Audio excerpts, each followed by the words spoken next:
അത് മാത്രമേ എന്റെ വിധിയോ. ഒരമ്മക്ക് ഇങ്ങനത്തെ യോഗം ഉണ്ടാവരുത്. ഒരമ്മക്ക് ഇങ്ങനത്തെ യോഗം ആർക്കും സഹിക്കാൻ പറ്റൂല. ഏത് മക്കൾക്കും അമ്മക്കും അച്ഛനും ഇങ്ങനത്തെ ഒരു യോഗം ഉണ്ടാവരുത്. അതാർക്കും സഹിക്കാൻ പറ്റൂല. എനിക്ക് ഞാനൊന്നാൾ അനുഭവിച്ച് ഈ ലോകത്തിൽ ഒരാളും ഇത് അനുഭവിക്കാൻ പാടില്ല. അത് മാത്രമുള്ളൂ എനിക്ക്. ഒരു ലോകത്തിൽ ഒരാൾക്കും ഇനി വിധി കൊടുക്കരുത് ഭഗവാൻ. അത് അതിണ്ടാകാൻ പാടില്ല. ഒരമ്മക്കും അച്ഛനും മക്കൾക്കും ഇങ്ങനത്തെ ഒരു വിധി. എൻ്റെ മോൻ വളരെ പാവായിപ്പോയി. എൻ്റെ മോൻ വളരെ പാവായിപ്പോയി. അതാണ് ഇതൊക്കെ ചെയ്തത് എൻ്റെ കുട്ടി. എൻ്റെ കുട്ടി ഒരു വാക്ക് എന്നോട് പോലും എൻ്റെ കുട്ടി പറഞ്ഞില്ലല്ലോ. എന്നെ പറഞ്ഞാൽ ഞാൻ ഒറ്റയ്ക്ക് കിടത്താൻ എൻ്റെ കുട്ടീനെ വിടൂലേ. അവനെന്തോ പേടിച്ച് പോയി. അത്രയും പാവമാണ് എൻ്റെ കുട്ടി.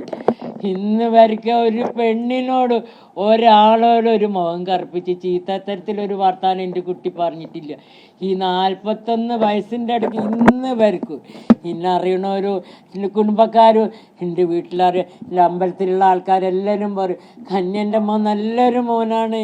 എല്ലാം കൊണ്ട് എൻ്റെ മോൻ നല്ല സുന്ദരനും നല്ല സ്വഭാവമുള്ളൊരു കുട്ടിയാണെന്ന് എൻ്റെ മോനെ കൊണ്ട് പറയുള്ളൂ. എല്ലാവരും ആരും എൻ്റെ മോനെ കൊണ്ട് അറിയണവരൊക്കെ ആരെക്കൊണ്ട് എൻ്റെ മോനെ അറിയണം.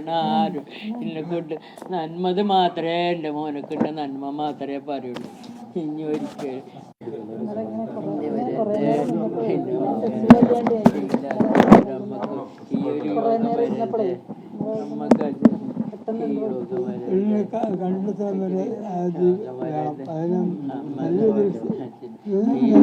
നല്ല ശിക്ഷ ആയിക്കോളും. അതിനാല് കുറച്ച് പ്രായക്കളോ അതിൻ്റെ എൻ്റെ മോനെ ഇതാക്കിയാണ് എൻ്റെ മകൻ്റെ ഞങ്ങളെ ജീവിതം വയ്യാനാക്കി. അവള് കണ്ടെത്താൻ ഉള്ള എല്ലാ സഹകരണങ്ങളും വേണം. വേണ്ട നടപടികൾ എടുത്തിട്ട് മുന്നോട്ട് കൊണ്ടുപോകും.